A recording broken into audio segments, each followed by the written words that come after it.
अब ये बायो के भी मेरे टीचर्स ने फिल करके भेजे हैं, सो इसकी आंसर की भी बस मैं आपको शेयर कर देता हूँ और इंशाल्लाह ताला एक कंप्लीट वीडियो भी मिल जाएगी जिसमें सारे सब्जेक्ट के आपको हो जाएंगे, वो भी मैं कोशिश करूँगा दे दूँ। तो देखें, ये सबसे पहले microscopic bonds on woody stem for gaseous exchange are known as। सो जी इसका आंसर था ऑप्शन सी यानी कि लेंटिसेल। फिर था Casparian strip is the waxy wall present in endodermic. Last product of dark reaction is option B NaTPH2। Chlorella reproduce asexually by, तो जनाब ये था ऑप्शन सी एब्लानोस्पोर। फिर है shrinkage of protoplasm due to exosmosis is known as, ये था 85, इसका number B था। Plasmolysis during aerobic respiration mitochondria release dash ATPs from 1 glucose.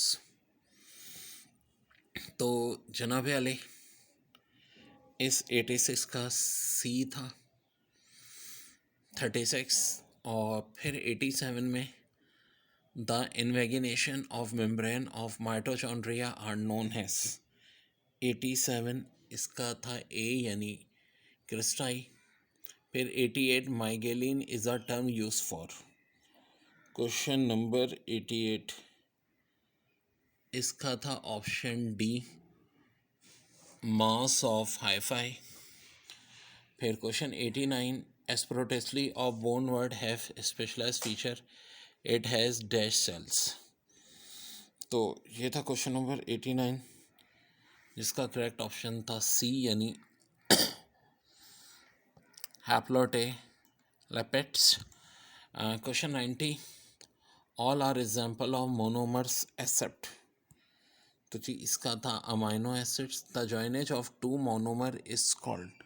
91 इसका था कंडेंसेशन। फिर 92 which of this phylum is exclusively marine, ये था एचेनोटोरमेटा यानी सी। फिर dental formula of human being is, ये पता भी होना चाहिए इंसान को, 2:1:2:3। फिर hormone which control secretion of gastric juice in stomach is 94 का C gastrin. All are present in pancreatic juice except 95 का बी बुकलंग्स 95 का biliverdin and bilirubin. The respiratory organ of cockroach आ रहा, ये बड़ा आता है trachea. The numbers of alveoli present in both lungs of human being, अच्छा ये वाली बात भी पता होनी चाहिए ह्यूमन को, 700 million. The pacemaker of heart is, so जी इसका भी ऑप्शन डी है SA node. The only arteries that carry deoxygenated blood from heart to lungs, option A pulmonary arteries. phenylketonuria is due to accumulation of, option B phenylalanine। तो ये है हमारे correct answer.